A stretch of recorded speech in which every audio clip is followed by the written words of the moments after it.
Mary's recognised as internationally one of Australia's leading researchers in UFOs and contact phenomena. And she's the founder and principal of the Australian Close Encounter Resource Network, ACERN, which was started in 1997. And it provides counselling, support, hypnotherapy, information to people's paranormal experiences and contact experiences. She's also the director and chair of the Experiencer Support Program of Dr. Edgar Mitchell, and has researched more than 3,000 cases, suggests extraterrestrial encounters on a global phenomenon, and evident in new humans, which we can call star children. And what I like about Mary's research is it's got a broad focus. And if people remember a few days ago, my rambling improv talk kind of highlighted the fact that research needs a broad focus. And yes, evidence from scientific, biological, psychological, anthropological, spiritual, historical perspectives, and it creates a genetic engineering program for the upgrade of the Homo sapiens and a shift in humans. And also the writer of several books, Awakening How Extraterrestrial Contact Can Transform Your Life, and The New Human, and a few documentaries as well. So, yeah. And the most important part of this is Mary's dealing with the children who are our future, and very soon to come, they are going to be the major part of how we step forward. So she's dealing with the children, and there's nothing more important than dealing with our children. So we've always had a very fond spot for Mary because of the fact she is working with the children, and the star children mean everything in the future. So anything she's got to say about children, we should listen to. She is the expert. They are our future. So yeah. Thank you both. Lovely to see you again. And I will put on share screen because I have put something together as I usually do, and lead everyone into my weird and wonderful world, which, as you know, is pretty broad. Thank you, Stephen and Evan, very much. And you're quite right. I've got a very broad spectrum of looking at all of this. And what's really important is the fact that it's brought me very much to how important our new generations of human are. What I'm going to give you is a bit of very much left brain information as well as right brain intuitive information. But what we're talking about here, and I know Evan and Stephen understand this, is actually about human consciousness. And that's understanding that consciousness is primary here. So let's start off with the 3D nuts and bolts of ufology, particularly, and how important it is we've got to get, move from not just looking at the tangible, but the intangible. So we're waking up to the fact we're being visited. There's craft of all forms, shapes, and sizes coming from many different intelligences. That's why there are so many different ones. And here you have an evidence of some of them. It's said that every 6 minutes around the globe, someone sees a UFO. It's probably a lot more than that. I think that's just the tip of the iceberg. If we want to get into the science, then here's just a very brief summary from Dr. Rudy Shield, a good friend of mine, who is also one of the co-founders of the Dr. Edgar Mitchell Freeze Foundation. He says this: UFOs get here much faster than the speed of light and allow their alien visitors to interact with us in a variety of ways. It's been confusing because the craft can be so different and the beings reported can be so different. It simply suggests there are a great many civilizations out there interacting with us. Basically, all stars in our galaxy host a family of planets, much like our own solar system. And what article of religious faith would it take to say life emerged on our only on our planet when there are billions available? And I think that's really crucial to where we're going. So the modern perspective, human origins, gods or non-human intelligences. And this is where our perspective changes with our understanding of these visitors that have come throughout the ages and were seen as gods, understandably so, because they had technology and what would appear like miracles to the primitive humans. Here we have evidence in drawings, cave drawings, right through to many different images from various countries that show that these visitors have been visiting through millennia. And of course, interestingly enough, we also have to look at religion with this, because again, what are we seeing here? Things like the baptism of Christ with this strange object above the painting by Art de Gelder. Also in the crucifixion, and also here as well. The Christian Bible in Genesis, then God said, and now we will make human beings. They will be like us and resemble us, but who is us? Well, if we bring this now into the modern perspective, here on the right of the screen is a blue being that Imoko, which is a 9-year-old's special friend that comes and visits her. And many of the children that I talk to have a special friend. And I think in the past they would be considered imaginary. Well, I don't believe they're imaginary in this case. I believe they're very real, and they have relationships with them. Here we have the Indian god Krishna and what suspiciously looks like a craft above their head. So star beings, many, many different forms. And what we discovered with our surveys with the Dr. Greg Mitchell Free Foundation was that the primary being that most people see before any others actually are energy beings, and then humanoids, and then the greys, which is not what everybody understands. Everyone thinks the primary one is often the grey zeta beings. Here we do have a whole range of different types. The lion and feline beings, there's many different forms of zeta or zeta types. And as you can see here, we have Nordics, blue type zeta beings, many, many different forms of intelligences that are visiting this planet. And of course, our indigenous peoples know about this. And this is a beautiful painting that I have personally been, absolutely love because of the explanation of it. This is an indigenous artist, and this is a drawing of how she understands our visitors, life on the stars beyond the Milky Way, the connection to the Seven Sisters constellation. And she says this: the planets are half a day's journey. The beings are friendly. They just watch the Aborigine way of life. They have no guns, spears, or weapons. The air on their planet is food. Their green uniforms protect from Earth diseases. These space people speak all languages. The elders say the space people show them how to grow food, find water, and show them how to use amethyst stones for healing. And this is really important to look at, is that indigenous tribes all around the world are very familiar with the star beings and know they're there. We also have evidence of hybrids and gods that are part of our history, if you like. And this one is the pharaohs that had the strange elongated skulls, which are seen all over the world. And we have lots of talk now about hybrid humans. The experiencers get told information about our heritage all the time. And Tracy Taylor, many years ago, was told this. One night she had this feeling before sleep and wrote in a process with little control, something beyond her present understanding, contrary to everything she'd been taught. It said the human race had been created by extraterrestrials, and information about genetic manipulation of human and extraterrestrial DNA to create another species. A 13-year-old in Canada drew this of a being that he saw when he went with his brother on board craft. And he explained to his mother this. He said, I felt these beings were like scientists, were curious about us, and I was told it was something to do with genetics. And we have now noticed with our surveys that 25.80% were given information about the upgrading of human DNA. And this is where we get into the new human.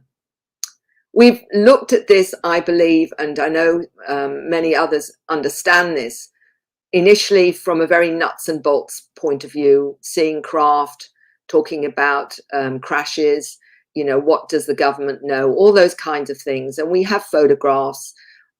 People have video of the spacecraft, the sightings of viewed as credible, implanted objects. Some of them were removed by Dr. Roger Leir in his book. He talks about the aliens and the scalpel. Marks and scars which fluoresce under black ultraviolet light. There's whistleblower testimony, for example, missing time where people find out they've had encounters, EMF changes in soil after a spacecraft, multiple witnesses was what was the focus in ufology.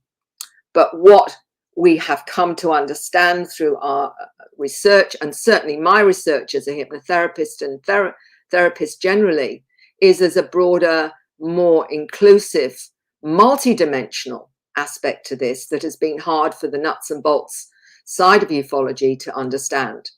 It's been a limited paradigm we've been exploring. The evidence for the reality of extraterrestrial encounters is supported scientifically through the quantum hologram theory of physics and linked to non-ordinary states of consciousness. So what we're discovering is that the surveys are saying that out of the 4,300 individuals surveyed with conscious recall, 75% of their encounters are out of body, not physical. And that is extremely important because it makes it much harder for the nuts and bolts to look at this. But we have to look at this from a completely different perspective, which is consciousness. So the quantum reality of expanded senses is people that may have had near-death experiences start to have contact. They may be already very intuitive, perceiving spirits or orbs, energy fields. They may have had a shamanic experience or a Kundalini awakening, which activates their connection to the multi-dimensional reality and consciousness. They may have had healing experiences or find they have healing abilities. They have a heightened intelligence, information downloads, heightened multi-dimensional senses such as telepathy, clairvoyance, clairaudience. They may have past life recall, and many, many children are aware of their past life origins that are now coming onto this planet and have done over the last 20, 30 years. Telekinesis, moving objects with the mind, and also producing a whole range of creative information that is being downloaded or they've got access to, such as music, scripts, artwork, star language, etc., etc. Dr. Olson, a molecular biologist, is one of those scientists that now have come out to share her story, and what we're seeing happening is disclosure is coming from the ground up, no matter what the Pentagon Papers are and the bright lights they talk about, where they say they don't know where they've come from. She asked for guidance to know if she was on track and if she should come out to give her a sign. She suffered dislocation of her atlas vertebra, causing extreme discomfort. Spontaneously, the vertebra rotated by itself into its correct position. She now swallows without pain and called that her sign to coming out. And it was with the mantis beings. So she's now talking about her experiences as many, many very credible individuals from right across the spectrum are now sharing their experiences. She has also experienced both physical and multidimensional experiences with a number of extraterrestrial beings.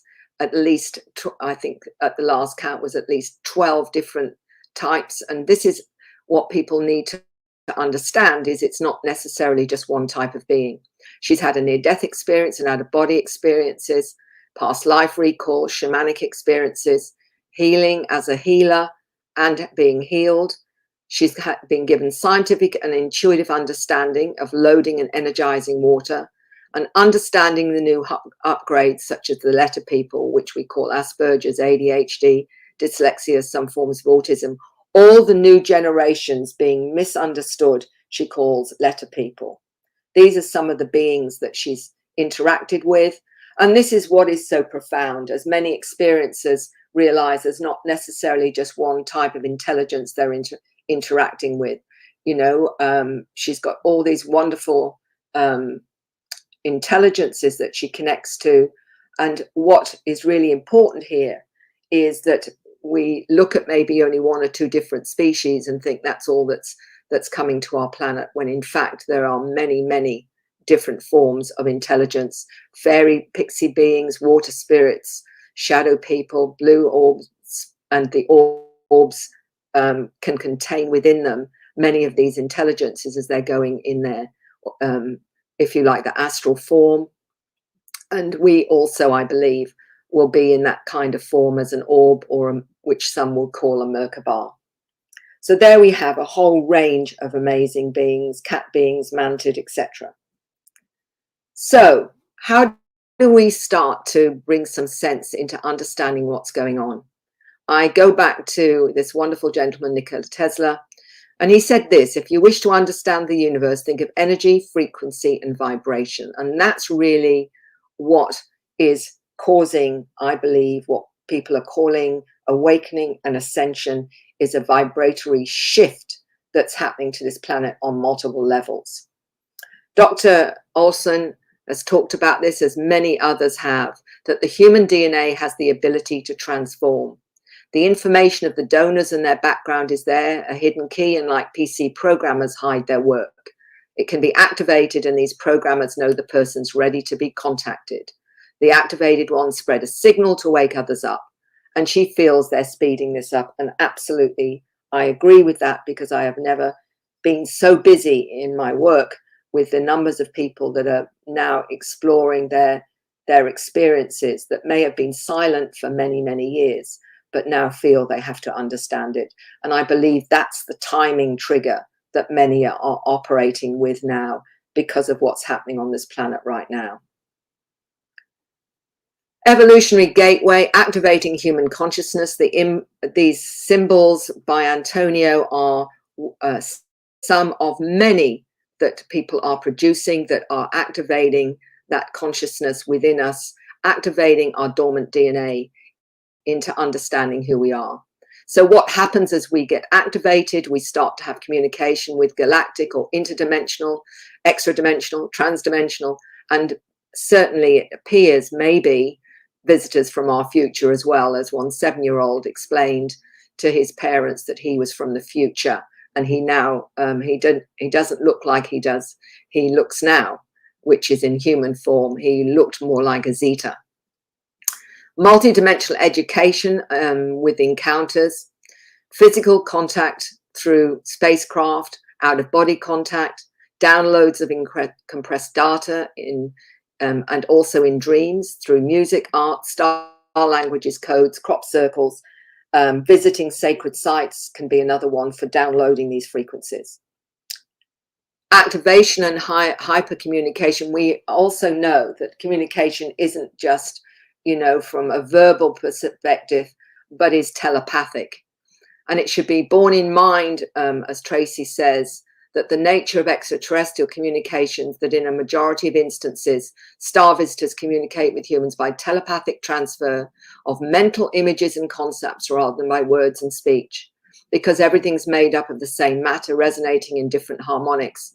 So the ETs are able to communicate with us, directing thought on subatomic levels, and so activate the subconscious. The symbols are meant to communicate the nature of the macrocosm.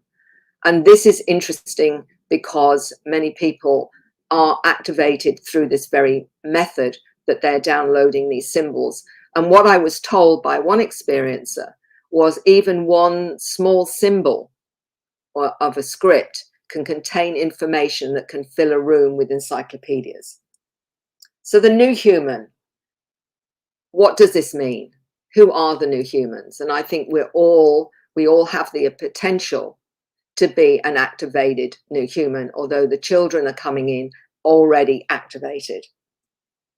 So the new paradigm, or the new human, what are we looking at here? The ancestors, the DNA manipulation of Homo sapiens sapiens, intergenerational link to these star beings, because we notice that those that have had experiences, that the link goes not just from the grandparents down to the children. So we have this intergenerational link that is also means that we're all part of this. Only some of us are more activated than others. Upgrades of each generation. The new human programs and how to recognize them, and how do the non-human intelligences keep us awake. And part of that is through schools that we go to astrally or physically. And how can we help? Tracy mentioned this many years ago to me, that there's a race of beings upon the planet increasing in number, although visually and physically indistinguishable to most humans. They're the bringers of light. They're here to guide the awakening of terrestrial consciousness. The new children are born without programs and will bring about a global awakening. And that's why they're much harder to educate, by the way, because they're wired differently, deliberately, I believe, so they won't be programmed into an inaccurate system of reality. So what do they have? They have direct connection, superior mental and analytical capabilities to higher awareness, extreme sensitivity to thought and emotion, enhanced DNA, photographic memories, fast motor neuron response, manipulation of time and space, non-verbal communication, and resistance to disease. And Dr. William Brown, a molecular biologist, said this many years ago to me in several of his communications. I believe genetic modification is occurring right now in utero, producing new humans. The exponential increase in autistic, ADD, and indigo children have new genetic architecture, which allows them to see the world in a multi-dimensional fashion. I believe research would show dormant genetic regions are being reintegrated into the biological systems occurring in all of us to produce expanded awareness. Their brains work faster. They have access to more information in the beginning. In the classroom, learning is much faster than normal. And he said this, I believe they know what is being taught. So the new programs for humanity may be under the misnomer of ADHD, Asperger's, dyslexia, forms of autism, even potentially bipolar. They're called letter people by Dr. Olson, who is also a letter person, has experienced much of what she is talking about in terms of the new human. And she says this, I do not believe these are broken genes, but offering new multidimensional skills to prevent limited reprogramming of a third dimensional reality. And this is what I am observing with many of these children. And we say, oh, well, they don't do well at school. They don't have the concentration and what have you, particularly the ADHD. But what is interesting with that is, if that's the case, is there a purpose to this? And I believe there is. And it is that the harder they are to program, the more they will retain the integrity of what they've come in with as new aware humans. And this is also what Dr. Olson is tested herself on herself in terms of the physical senses, such as above normal sensory cells for pressure in the skin. She hears sound frequencies above and below normal range, aware of minute differences in shades of color than normal range. Taste and smell are enhanced, sensitive to all frequencies and can feel overwhelmed at times by sensory overload. Sensitivity to radioactive radiation, energy fields, and energies beaming out from angry people, as well as love and happiness. She said, as letter people learn how to focus and control their energy fields, they'll be less prone to getting ill from their surroundings and use their self-healing abilities. So there you have not just more aware, multi-dimensional awareness in their abilities, but their physical sensitivities are enhanced. And that's why many of them struggle being in crowds of people, feeling other people's energies and emotions, because many of them are empaths as well. This is a very interesting retranslation of ADHD, which is in a very positive way. And I got to understand more about this through Neil Gold, who's a researcher in Hong Kong. When I talked to him, he wrote the book Close Encounters of the ADHD Kind. And he said this, my book's about what happened in my extra-dimensional world where I met the light beings of light. Being symptomatic of ADHD, I'm not limited to the square template of the universe. I'm wired to the multi-dimensional universe, my internet browser, and I can browse into chaos, be it on Earth or the multiverse. I can perceive hidden layers of order and make sense of it all. Most folks without a supercharged browser cannot do this. They're focused towards convention in this reality. And he retranslated it into always dialed into higher dimensions. And that to me is really spot on to these children if they're given a chance to stabilize and be able to operate healthily. And there are ways to do that. And Dr. Olson has found various things you can give the children, both in vitamins and minerals and food, that can actually allow them to stabilize. So to be a hybrid is to be awakened. And this was what Zach told me some years ago when he was only 16. The hybrids are a part of the new human archetype we're evolving into. The labels don't matter, the humans are evolving. Our DNA is advancing and we'll express it in any way possible, and it's contained in our DNA. There is scalar imprinted memories of all other beings in our DNA has passed through. We can express it in the new human. We can express it in the hybrid forms such as indigo crystal. That is the energy they're expressing or perceiving through their reality lens and what we are emitting. They are all interconnected, but you perceive it as different if you wish to.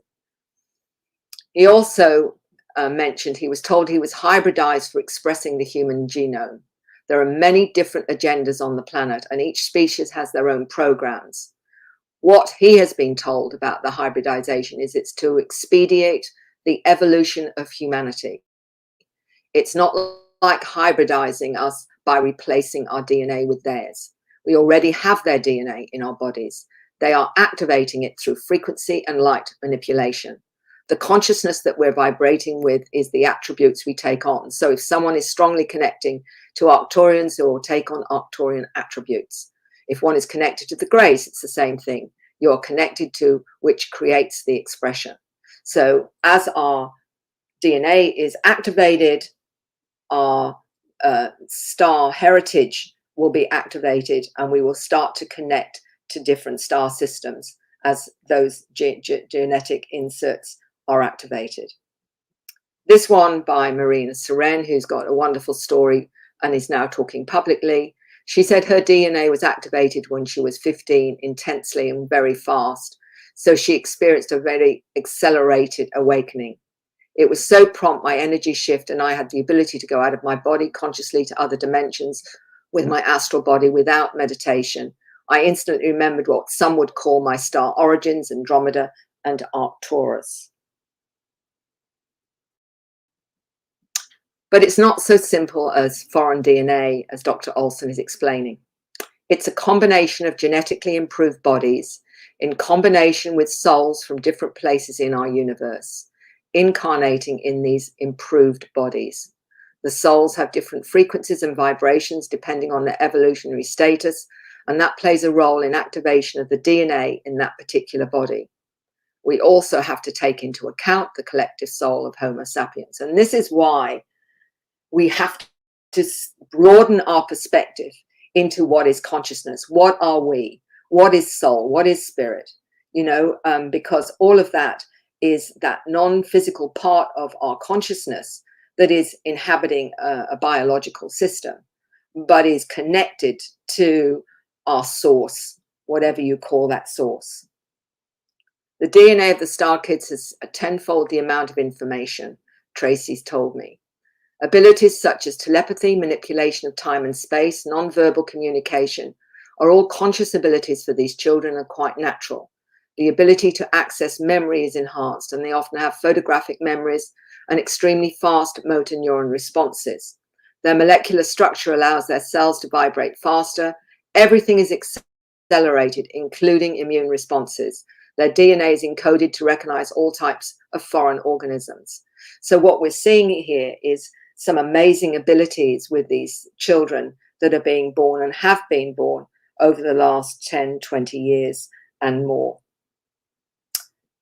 So the modification of the DNA is more like a remodeling of the genome to make dormant regions accessible. That is really confirming the way Tracy, as an experiencer, understood it. The intrinsic understanding of knowledge and information operates at biomolecular level, where sentient activity of the brain takes place in the atomic structure of the DNA molecules. It's transgenerational information. The information is encoded within the atomic structure of the DNA molecule. It can be accessed more efficiently to produce savant-like characteristics. The modification of the DNA is more like a remodeling of the genome to make dormant regions accessible, because vast amounts of information and functional capacity is already there. It's more about the architectural arrangement of the chromosomes. But he said the hybrids are altogether a new species. So we have a difference in the fact that the hybrids are telling me that they have more of the ET DNA, and that's how they manifest their differences, if you like. So this is how Zach explained it to me.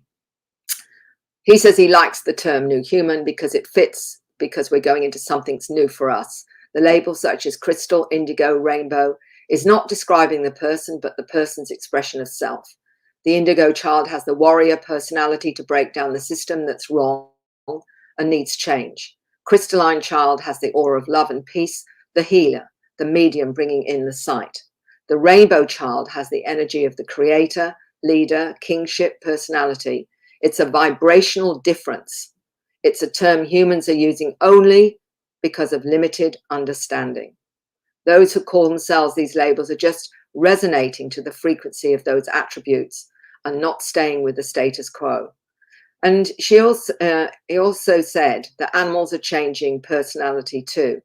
And we're noticing, particularly with the new humans and some of the older models, that they are able to communicate with animals. And there is a shift in that. Many are calling themselves animal communicators. I had an 8-year-old child tell me that he communicates with animals, and it's also to help people understand that we need to have respect for the consciousness of all the animals that we interact with as well. But there is an upgrade with them as well, and also that some are able to communicate with plants and even what we would call crystal or minerals and what have you, as a form of information.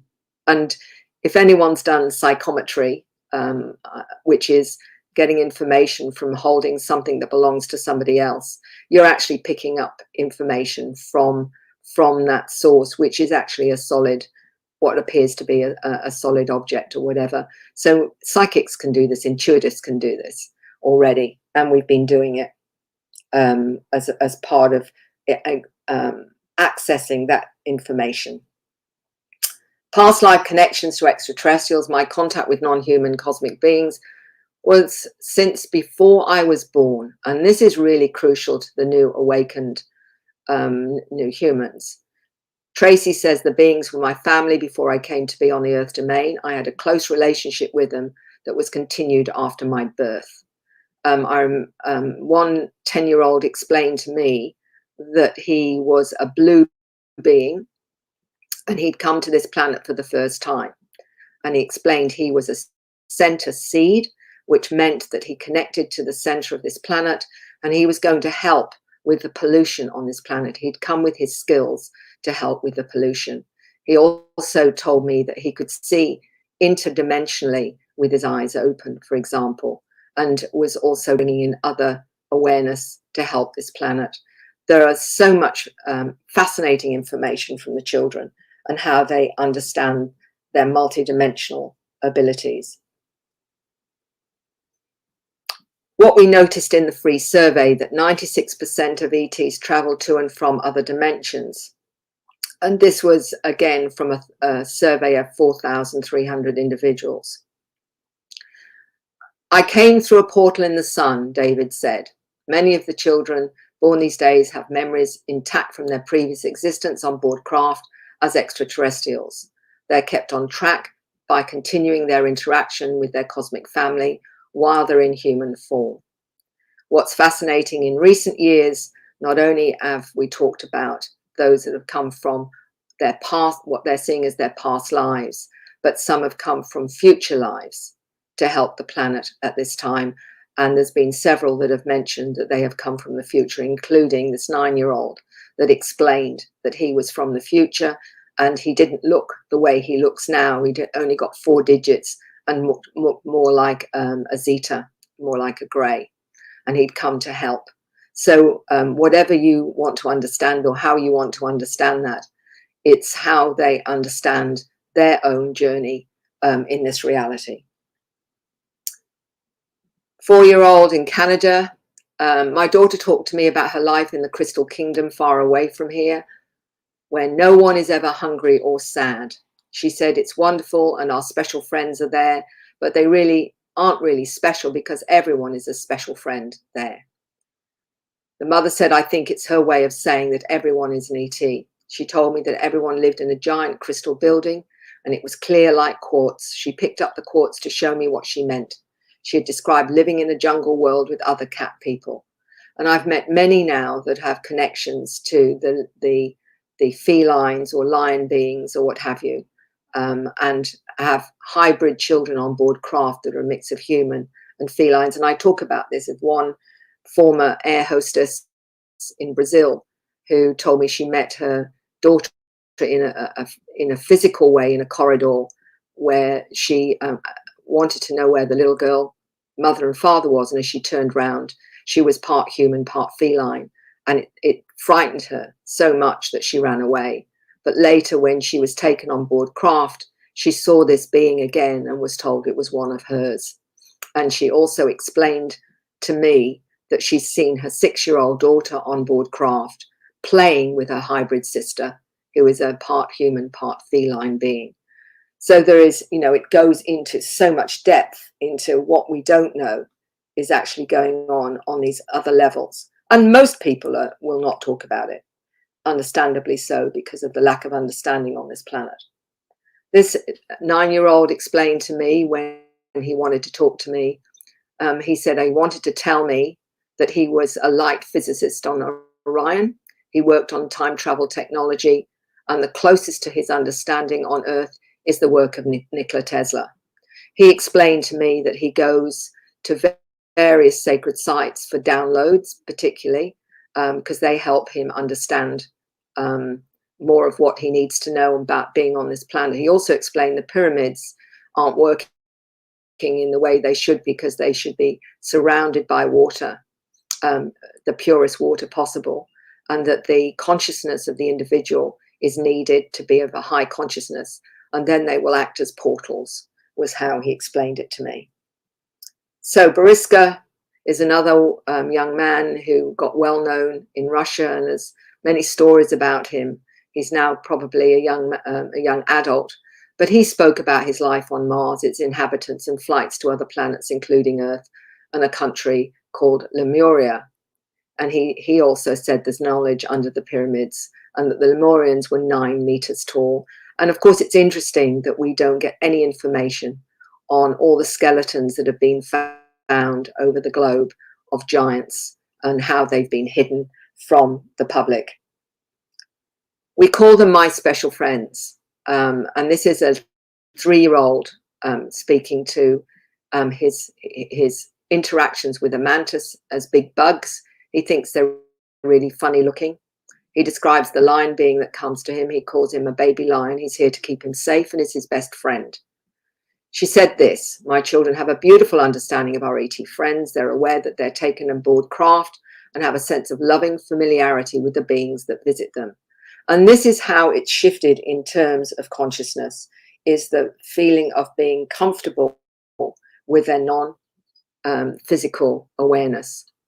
Whitley Strieber, many, many years ago, wrote a book, The Secret School.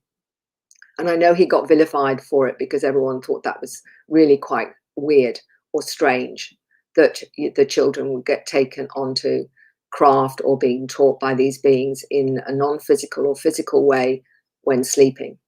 And he said this: remembering the journey outside of time was another step. 9 lessons involved the manipulation of time, because learning how to use time as a tool is the key to reaching higher consciousness and a real relationship with the beings. And for him, it was about time not being linear. The children will explain they've been on board craft.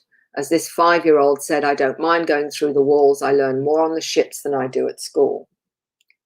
The cosmic syllabus taught in spacecraft and off-world.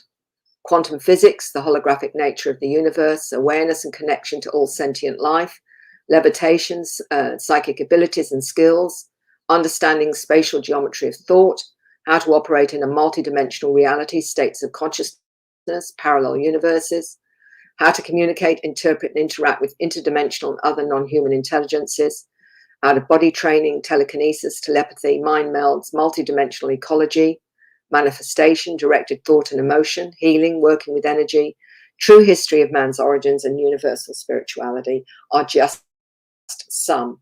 And also what they are shown, how to pilot spacecraft and how to navigate star maps, shown advanced technologies, consciousness, soul, spirit moved into another form, a non-human container. And what I mean by that is many have told me that when they go on board craft, they may in fact leave their human body and go into another form, another possibly biological form for tasks. One young lady saw herself as going into a Zeta form as a scientist and doing work on board craft. And I said to her, how do you get back to your human body, which was to one side? And she described a ball of light traveling from that Zeta form back to reanimate a human body. Shown genetic engineering of different species, both on and off world. That was an 8-year-old explained to me. She was shown how they alter different species to fit different seeding different planets, both in this universe and others. So it was an ongoing process, not just on planet Earth, which is obviously it's happened, but in many, many other planets and universes. Healing procedures on board craft, the nature of black holes and wormholes, to decode and understand scripts, symbols, and light languages, time travel technologies, taken on missions on Earth and off-world, taught advanced physics technologies to create non-polluting energy sources, and ecologically friendly environments and interstellar abilities. So these are why the children are struggling often in a 3D reality, because most of this is completely denied them. 3-year-old complained and said to his mum, I know, go to school. I've already gone to school. I was at school with my special friends. She asked him when he was at school, and he said, today, nighttime, I've got back now. I asked him what school looked like, and he said it was a small class and a boy was teaching them, but the boy had really big black eyes and white clothes. These are just snippets of some of the abilities that the children mentioned to their parents. This was a young lady talking about seeing auras. My 6-year-old mentioned she can see emotions as colors. When people speak, it comes out of their mouths. She said that when the mother was angry, it was a different color than when she was happy. So this is what is actually going on, is the children are perceiving their reality in a multidimensional way, and it's very hard for them when they're told that what they're, that isn't real, and they have to try and work out what is real or what's acceptably real in this reality. And this is why a lot of the parents struggle, because they're wanting to honor this, but also know that to explain this to them is very hard. This is a wonderful model that Antonio produced, a model of technologies he explained as a school project. And he said this about this one. He said, this one's resonating on pure light and sound with crystalline generators to increase the vibratory level of the physical world by crystals around the pyramid. He stated those with the pyramid can project the vibration of those inside the pyramid and send it around the globe. So this is also an indicator that there's something very special about the children when they start to produce such amazing things. The new human will help humanity awaken. The new earth, many talk about the new earth, and there's many theories or suggestions about what does that actually mean. So I asked Zach how he understood it. And he said this: my understanding, there is a new earth, but not necessarily new. We are just moving into a new vibration, but to us, it is new. It's been there for a long time. It's waiting for our arrival. Gaia is already at the destination she wishes to be. She is waiting for us to move with her. She's moving to a higher frequency, a collection of similar frequencies. After all, we are in actuality just a collection of vibrations. There will be a change in human consciousness. The energy is heading this way, and the essence of this energy is light. The energy will repair our DNA and will make us complete in who we really are. I've mentioned Mike Oram in many of my presentations. A good friend of mine, he's now in his 60s, and wrote the book, Does It Rain in Other Dimensions? The thing that was profound, and way before I realized just how many of these new generations of human have this understanding. What he said and what you're reading there is what he was trying to tell his mother at 4 years old in the 1950s. So here is a child of 4 explaining a shift in consciousness. And that was in the 1950s. So we've been having these new generations of upgrades coming in over, I believe, the last 100 years. And we're all part of that. It's just that some of us are more awakened to who and what we are. None of us, I believe, are going to be left behind here. It's just that we've all got a different soul agenda. That means we wake up at our own personal timing. But the new ones have come in as really to help shift that and accelerate that process, I believe. This is another one that demonstrates the awareness of these new children. This is a 5-year-old. And this is what the mother said. I never taught my son meditation, but my son placed a pyramid and crystals in a configuration in front of him. He said that each corner of the pyramid represented specific feelings. He placed a clear quartz crystal bead ball on the point of the pyramid and said it represents love, and said that that is what he was focusing on during the meditation. And this is your indicator. These children have an awareness of their multidimensional reality. They are seeing beings. They recognize orbs. They understand they can communicate with them. They understand energy fields. They understand your emotions. Many of them are absolutely telepathic. And I remember an email from a woman writing to me saying, my daughter's been telepathic from birth. She reads everyone. And she said, the thing that's the issue for me, Mary, she's 3 years old and she's still reading me. And she said, it's very hard. She said, knowing that, you know, everything you're thinking is being available to your child. And the challenge to think in a enlightened, positive way all the time, because the child can pick up those thoughts. And I believe that that's part of the lesson that we're being taught as well as adults, is thoughts are things, and that we have to really watch, not just say the positive things, but also be in a positive frame of mind as much as we possibly can, because these children will pick up those energies, either positive or negative, and understand them. And we've got many of those children, I believe, on the planet now. So we have a scientist, Mitch Batras, author of Solar Rain, saying this: evidence that the sun produced charged particles to affect humanity. Solar cycle 24 has begun. The sun's activity is 50% stronger than cycle 23. This wave affects not only the planet, but the human body, the human body's magnetic field, and the human emotions. Batras believes the magnetic influence of the sun will usher what is described by our ancient ancestors as a transition, bringing in a new state of being. The free surveys that we did with the Dr. Edgar Mitchell Free Foundation. And I think, you know, when people realize this is the only, so far, the only research that has taken on that number of individuals, 600 questions. And what has unfolded is definitely highlighting the consciousness aspect of contact. 65% had off-world or ET healings. 85% were more clairvoyant, psychic, with intuition. 93% had knowledge they'd not consciously learned.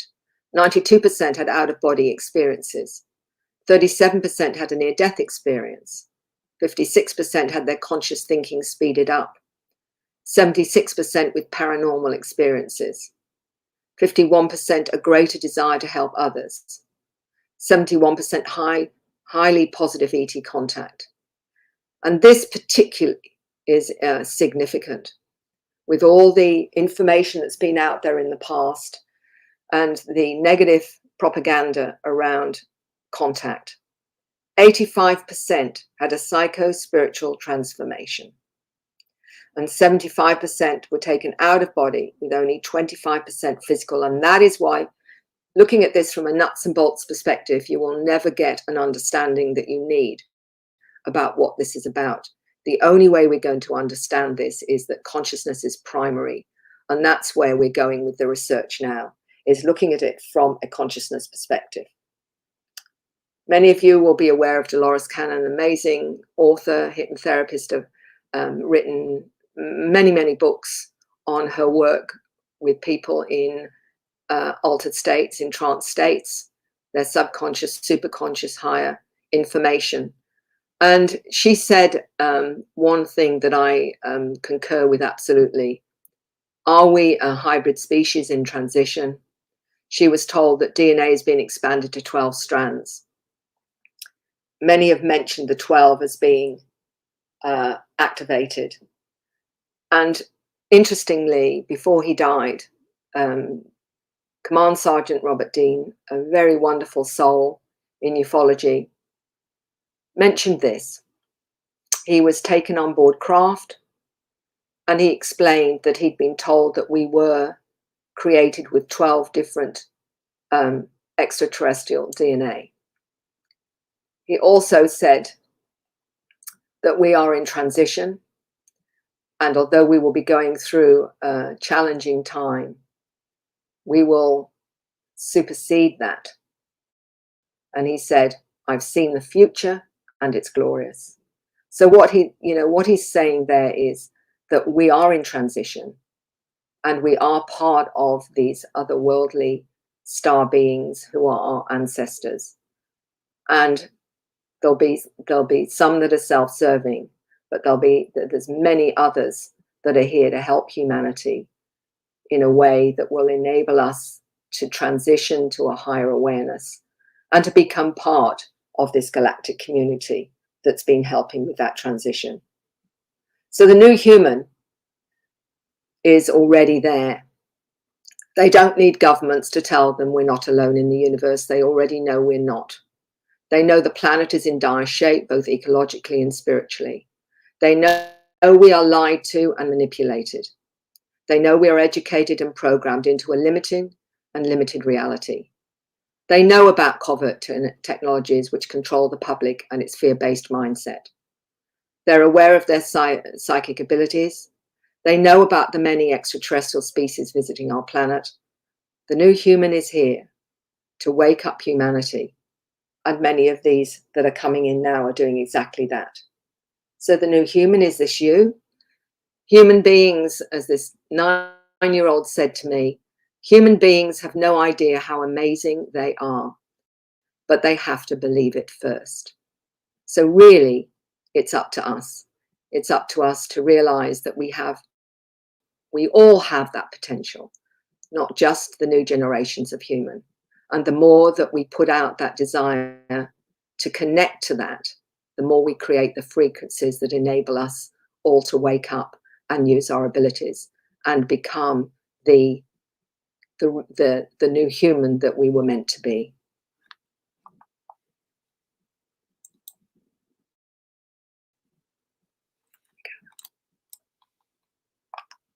Okay.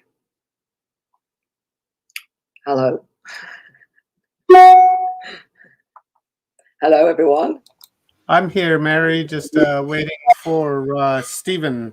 He's got a bunch of questions for you, and he should be here with us shortly. There we go. I think I heard the door. There he is. He's in the background. He's just getting his questions.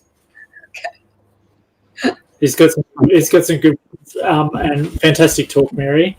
They were on top of the crosswords, so I have to bring the paper in also. So the Herald's joined us for this. Okay, Mary. We've got a little bit of a gap here because we're a little ahead of time and we're looking for Sonia at the moment. So bear with me. I'm going to ask a few more questions than I thought I would. The first question I want to ask about all the different alien groups, and we know there are many different types. Some of them lived a long way away from here and they've been here a long time. I sort of get sick and tired of people trying to discuss if they're here because that's a waste of time. My big question is, why do you think they came? What drew them to this planet? Oh my goodness, that's a very good question. What can I say? I think if I go with what an 8-year-old actually mentioned to me when they were being shown the way they mix species of different types on board craft, she was told that they're doing this across the galaxies to seed other planets. It's part of the whole evolutionary growth of exploring what can be achieved through various mixes of intelligences and what have you, and different experiences.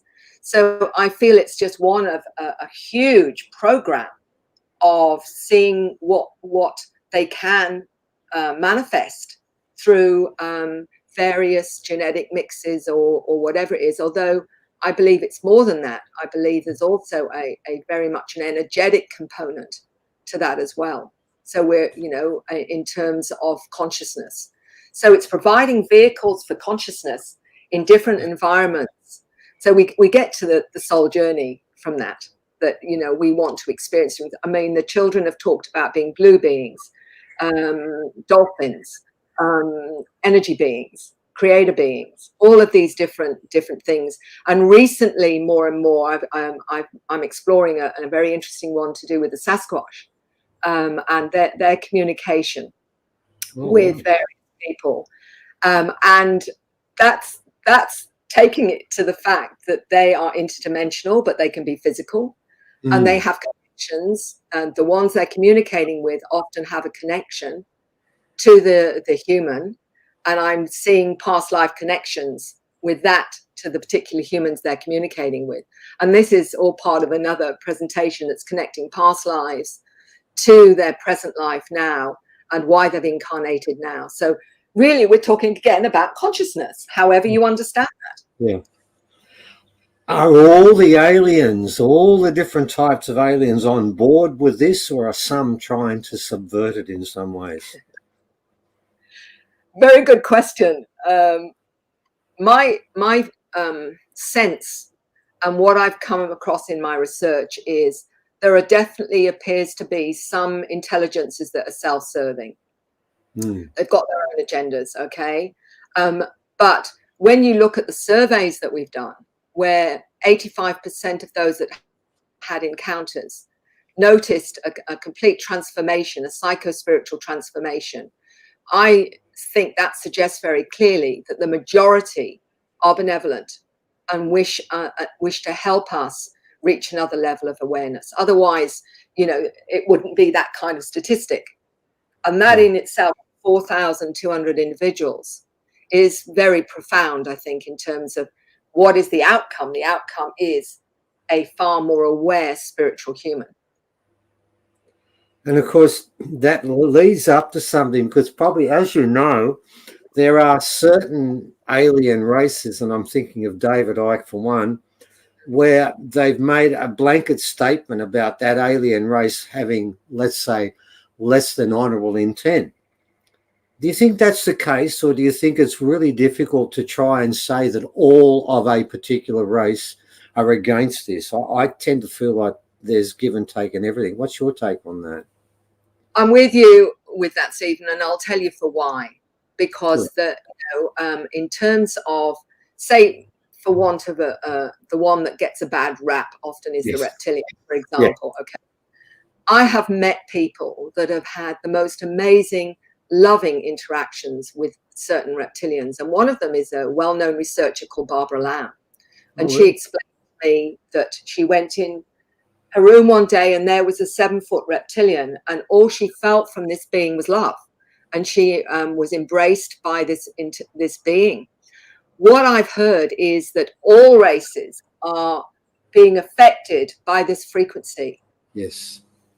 So the ones that want to reach another higher level of spirituality, it's happening with all species, not just the human species, that we're all being affected by these frequencies. And there are some that want to get to a higher level, and there's some that, like in humans, want to stay put and stay with status quo, depending again on the soul agenda, which is, I'm going to be this form, I'm going to ascend in some way to a high frequency during my journey or whatever. And that goes for the Zetas. I was told there were 165 species that this lady knew of. Well, you can't just take one Zeta and say, well, they're all like this. That's the point. Yeah, good one. You know, because you are labeling. Well, we could label humanity going on some of the beings on our planet like this. Well, that's the point, isn't it? That so it's illogical. And what I say to people when they see a being, rather than go on what you've read, what are you feeling from this being? Not what somebody else is saying about them, because they're coming from their own perspective, their own maybe lens, their own judgment, their own fear or whatever. What are you feeling from this intelligence? And often when I do hypnosis with all of this, Stephen, I notice that when you take them into the experience and they have an interaction with that intelligence, they often have realized that they've been connected to this being right through their lives. And not only that, they may actually have some genetic part of them is related to that intelligence as well. So we're looking at, the fact that they may, in fact, be looking at part of their genetic parentage. So this changes everything when people understand from that deeper level. And that's the problem, that with the conscious mind, we edit out what's unpleasant or difficult, or we're just scared of the unknown. Once we get more of a sense of what is really going on, that can change us 180 degrees into a whole new perspective. Definitely. I'm pleased you said that, because I do feel it's very important we understand that there are good Homo sapiens, there are bad Homo sapiens. There will be good and bad in every race, and we should never be put with the same blanket. So that's a really good point. Now, speaking of that, as you know, the original people, and I had plenty of elders who would actually had one elder, Uncle Jerry, before he hung up, he'd repeat the same line every time. He'd say, my grandmother taught me that the Pleiadians are our brothers and sisters. And we all know that in Australia there is that strong link. What I find interesting in this, and it's still not quite clear, and I'm hoping you might add some clarity to it, is at present count, we found 17 different hominins are running around this planet. Right now we've found new ones called Dragon Man, which has got a larger head than ours. Denisovans have a larger brain. Neanderthal have a larger brain. Homo heidelbergensis has a larger brain. And obviously the flat-headed being we've got's got a larger brain. The question you've got to ask when you look at this, at the moment, I think we can rank ourselves 6th on the intelligence scale with hominins. Why was it that the aliens and I mean, what's left now are just sapiens. Why were we chosen out of all those different hominins? What was the talent we had that attracted them to us? That's a good question. And all I can look at is when they're seeding, the whole idea is to give us the potential so that when we reach a certain level of consciousness, more of our potential unfolds, so that we start off as quite limited in terms of our consciousness, but as we grow as a species and we learn and experience, we activate more and more of our connection to our ancestors and what have you. And that process allows not only the soul to grow, but also allows us as a species to go through a process of growth.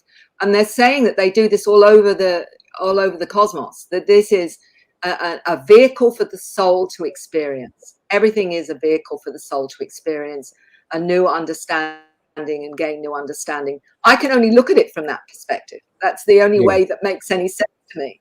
And so, look at what we're having. Why it's happening so accelerated now is because we've reached a certain level of technology where they're saying you can destroy yourselves, and you also can destroy other things that are put in place in terms of this reality, in terms of the dimensional side of it as well. So it's saying we've got to upgrade the 3-year-old that's got a loaded gun and wants to shoot everybody. And we've got to upgrade them now to an intelligence and awareness and an understanding of what actually is going on. But the potential, I'm being told, is for the human. There is something within us that enables us to be quite extraordinary in ways we can't even imagine. Ah, right. That's the difference, I think. I think there's something innate in sapiens as a race. There's got to be a reason for that. And let's go a little bit further with something you mentioned when you spoke about ADHD and autism being our future. I was, in my other existence before here, I was a teacher, and I actually was head of special ed. And I found it interesting, that word autism. I think we need to clarify it a bit, because autism has been misused. I've had children I've taught that could never speak. And I remember one kid in particular, every time a truck drove past, he would get incredibly excited and start to make noises, but they were not noises you could put together in a sentence. And he's claimed to be autistic. I've also was at a school when 5% of the kids coming through on that year were autistic, when it's normally point something of a percent, and everyone ignored what happened, but we know something did. What's interesting with that is I think we need to be very clear what autism is and what it isn't. And I want to make the point, I think you're talking about the kids that don't fit in, that are quite aware, but have one characteristic that I'm hoping is an indication that they are our future. Proper autistic people have a real issue with sarcasm and lying. And I'm wondering if, when we talk about autism being our future and our children, I feel that you're right, as long as people understand what autism isn't. Because you can't say someone with an IQ of 138 has the same illness as children I've taught that have got autism that are called TLA, too low to assess, below 30. That's not what it is, and I want to make that clear, because I don't think you're talking about the kids who have IQs below 30. You're talking about the ones, that's what I wanted to get very clear there, because from a teaching point of view, people may get confused with that, and they may put what is an artificial construct, and I think it's done deliberately. Yeah. Because you're right, the autistic kids we're talking about often don't fit in, can't be programmed, and I think their most endearing feature, and I think I'd like you to talk about this a bit, is their inability to lie, which means the stories they tell you, if they were lying, it's against their actual medical condition they claim they have. So I find that an interesting parallel. What's your comment on that? Do you find that autistic kids have this issue about lying? Well, let me put it like this. I spoke to an Asperger's who said to me many, many years ago, he said, Mary, they say that we can't socialize. He said, that's not true. He said, with each other, we have absolute harmony. We understand each other absolutely. He says, but what we can't deal with is masks and social conditioning, because it's not real. It's not got any integrity, so we can't be bothered with it. We just, because it's not the person. They're following social norms and they're masks. They're not real. That's why we don't want to socialize with them. But within ourselves, it's what we're saying is coming from us. It's real. It's not these masks, these social masks that we're expected to be part of. So that was how he explained it to me. And what's interesting too, with some of what they're not aware of, is many of the autistic, so-called autistic, are telepathic. Many of them are reading you. They're reading when you're frustrated. They're reading when you are not coming from integrity. They're reading, and they will respond and mirror you in whatever way. So if you're not coming from, again, a place of integrity, a place of honesty and truth, they will read that and then they will switch off and they will react as well. That's how I have come to understand this awareness. And I remember one, she was autistic, and they said to her, why don't you look at people in the eye? What's the problem with looking people in the eye? And she came out with, every time I look at someone in the eye, I get 10,000 images all in one go. I think you've summed that up really well, because there are all sorts of lies out there. I mean, I was a head teacher of special ed, so I know what I'm talking about. There are so many lies about the fact, oh, you can't touch autistic people. They don't respond to affection. Absolute lie. Absolute lie. That's been created by shows like Rayman and other things where people have got this idea. And I think it's really interesting what you said about the fact the reason they don't want to look us in the eyes because they don't like what they see. They just think, I don't want to do this because, yeah, they're right. You're right about this. I think it's really important. I've said this myself. I think autism is not a disability. It's an extension. It's an improvement on what we are. We shouldn't be, as we do in education, because this is what I'm very concerned about in education. Once you give someone that label autism, they feel they have something lesser about themselves, when I've found that the autistic people we're talking about are an extension upon ourselves. Because honestly, if we lived in a world where no one lied ever, it would be better than what we have today. Nobody could convince me, and I've said that to many people. This world is built on lies.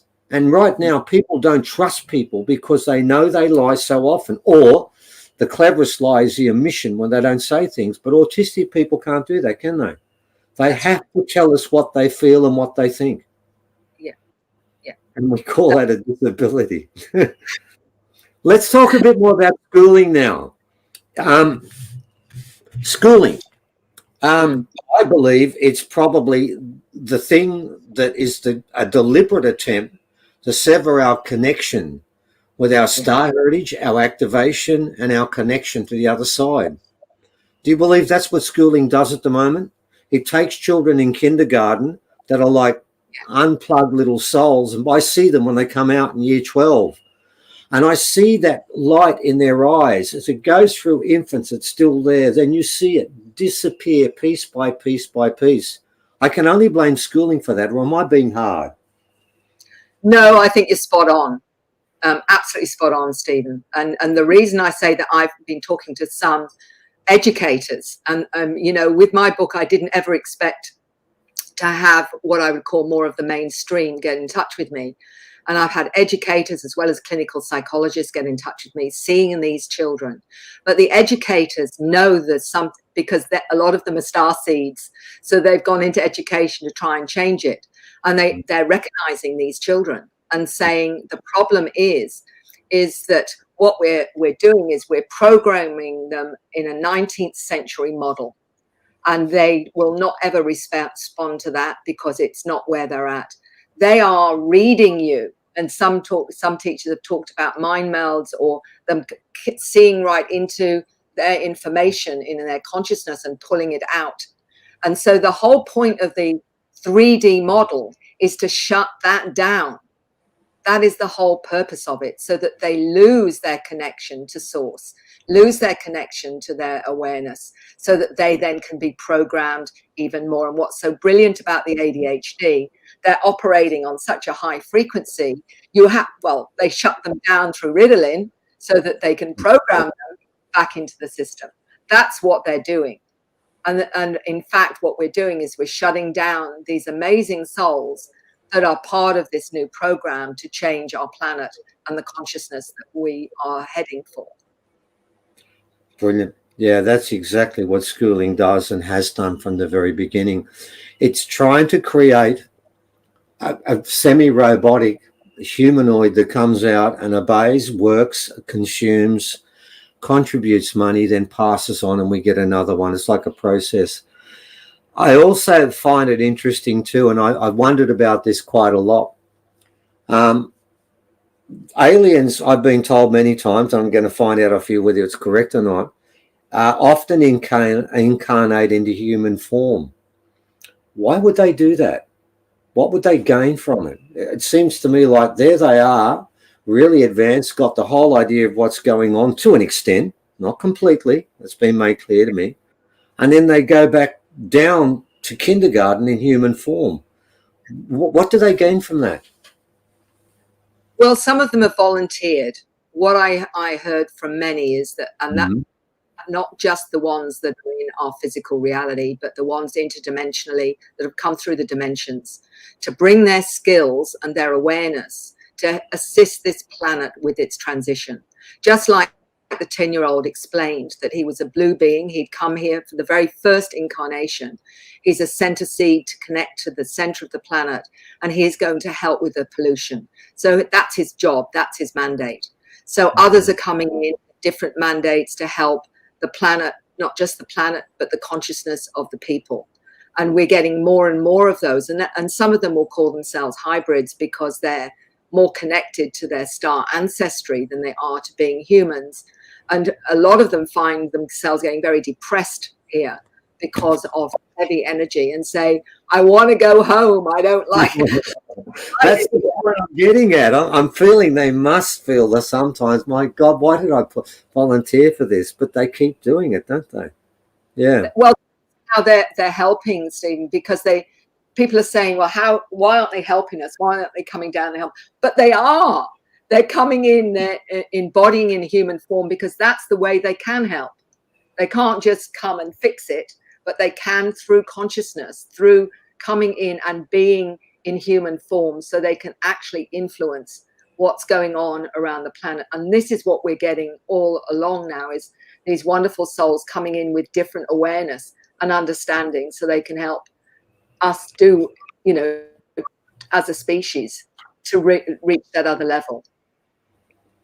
And that brings us up to something quite interesting I was going to talk about, and I had written down next to the crosswords, and I'm having big trouble with the crosswords today. And it was this, that it's a notion, as you know, Leah works with us and is in contact with an alien by the name of Mesrev. And he was giving us an example of something which is called free will. He said that every being on this planet has free will. And that sort of runs against a lot of people are saying, why don't the aliens, I know that, like you said earlier, I heard you say something every 6 seconds, and there's probably less than that, some form visual appearance or some sort of appearance of an alien is seen or sensed by someone. Why don't they take up their big mothership and land it on top of the White House and show everyone, like those films, here we are, we do exist, and resolve that problem instead of this argument, do or don't they exist? Why don't they do that? Well, first of all, they'd be shot at for a start. The first thing would happen or whatever.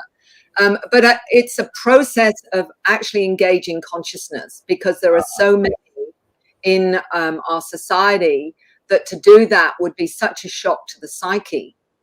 Let's look at ourselves, look at the process we went through to acknowledge this is a reality. And it takes many years sometimes to come to terms with our reality is the same as mainstream anymore. And it's about a process of bringing that information in through consciousness. And that is the way that we learn and we grow and we become more open to new things. This is what's so important. It's part of that soul journey.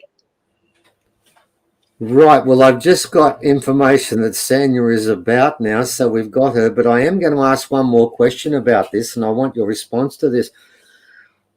As you know, we do in our online conferences now, we have a session where I ask questions and Leah passes those questions on to Mesrev, then she responds with the answer.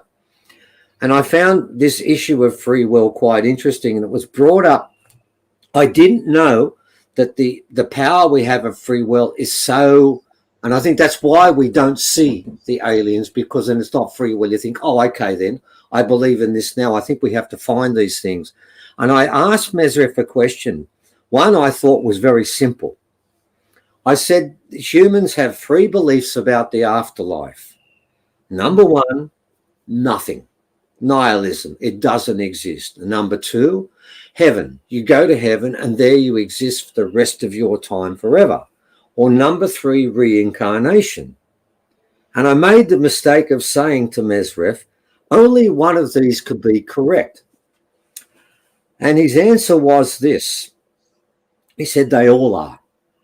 He said because it comes down to each individual soul. If they believe heart and soul that after this existence, they don't exist again, they will not. Yeah. If they believe that when they exist once, they go to the other side, which is a curtain, which is right next to me right now, it's that close, but don't want to come back, they don't. And if they want to come back and learn more, they can come back. So what he was saying is that every soul has its own journey and can make its own decisions, and if need be, can even stop the journey. What's your take on that? Well, I'll go back to a book I read many, many years ago by a clairvoyant, Doris Stokes. Some people may remember her. She died in the 1980s or 90s and wrote lots of books and came to Australia, actually. And she said, whatever the belief system is when the person dies, that's what they'll experience in the afterlife. In other words, if they believe in Jesus and Mary and heaven, that's what they'll get, certainly initially. So it's what belief is as you leave this planet is what you'll experience, whether you stay with that or whether you go to a point from that and experience other things. Then my understanding, when I asked about the whole free will thing, the way it was explained to me was because I take people through past lives, ask them what have they learned in that past life, like compassion or whatever it is. Then they tell me they're making a plan to come back to this planet, picking mum and dad, picking their siblings, choosing the challenges that they will have in this life to help their soul grow. So everything is planned by them. And what I was told was the free will was your attitude to it. Were you seeing it in your life as a victim, or did you see it as a way to grow? There is your free will, to choose whatever it is that works for you. And you may choose to be a victim, or you may choose to say, through this, I grew and changed and understood more. And that's how I've understood the free will. No idea whether that's correct, but that's the one that I was given. So hope that answers. It does, because it's what Mesrev said too. It's entirely up to us. It's what you get out of it, what you feel that you need and what you don't need. It's your call. Well, look, thank you, Mary. We went a little bit longer than expected because we were just cleverly ad-libbing, so no one knew that we didn't have Sonia, but we do now, do we? Is that correct, Evan? Yeah. She's in the background. Okay, so look, thank you for that. And look, as I said before, every time you speak, I can't say that I listen to everybody, but I always listen to your stuff, mate, because you talk about children. You talk about my major interest. I was a teacher before I did this, and I still have this love of children because when I see the children come in through kindergarten, I see souls there that are so pure. And then I think to myself, I look around in the classroom and think, oh, my God, what are we going to do to them? How much will they survive this? It's an ordeal. And yes, you're right. I hope our future is the autism that I believe, the one I understand, the ones who can see through your soul and can't lie. If that isn't a progression, if that isn't an improvement, ladies and gentlemen, it's not a disability. It's an extra ability that we've lost and we need to get back. So, yeah, you're right. So things are improving. Thank you, Mary. Love your work. You know that. And talk soon. Okay, we'll throw back to our leader.